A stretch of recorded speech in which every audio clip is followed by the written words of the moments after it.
IPL 2024 tourney కోసం cricket ప్రేమికులు ఆసక్తికరంగా ఎదురుచూస్తున్నారు. మార్చి 22న ఈ ధనాధన్ లీగ్ పోటీలు ప్రారంభం కానున్నాయి.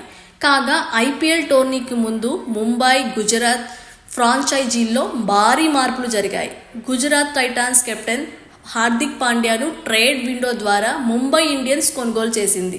అంతేకాదు రోహిత్ శర్మను కెప్టెన్సీ నుంచి తొలగించి హార్దిక్ పాండ్యాకు బాధ్యతలు అప్పగించింది. దీంతో చాలా రోజుల పాటు ఈ విషయంపై వివాదం నడిచింది. ముంబై ఇండియన్స్ యాజమాన్యం కూడా చాలా వివరణ ఇచ్చింది.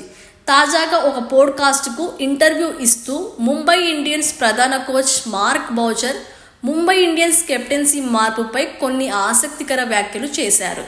ఇక్కడి వరకు బాగానే ఉంది, కానీ మార్క్ బౌచర్ ఇంటర్వ్యూపై రోహిత్ భార్య స్పందించడం చర్చకు దారితీసింది.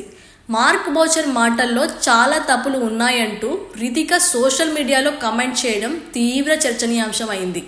దీంతో ముంబై ఇండియన్స్ కెప్టెన్సీ వివాదం మరోసారి తెర మీదకు వచ్చింది.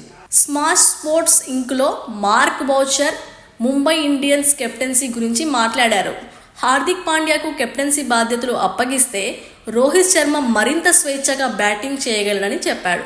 అలాగే టీమిండియా బాధ్యత కూడా రోహిత్పై ఉందని, అందుకే ఈ ఒత్తిడిని తప్పించేందుకు హిట్ మ్యాన్లను కెప్టెన్సీ నుంచి తొలగించామని, అతని స్థానంలో పాండ్యాకు సారథ్య బాధ్యతలు అప్పగించామని బౌచర్ వెల్లడించారు. అయితే ఈ పాడ్కాస్ట్ ఇంటర్వ్యూపై రితిక సంచలన కామెంట్స్ చేసింది.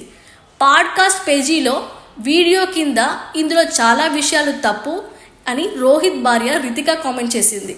దీన్ని బట్టి చూస్తే హార్దిక్ పాండ్యాకు కెప్టెన్సీ అప్పగించే విషయంలో రోహిత్కు ఎలాంటి ముందస్తు సమాచారం లేదని ఫ్యాన్స్ అభిప్రాయపడుతున్నారు.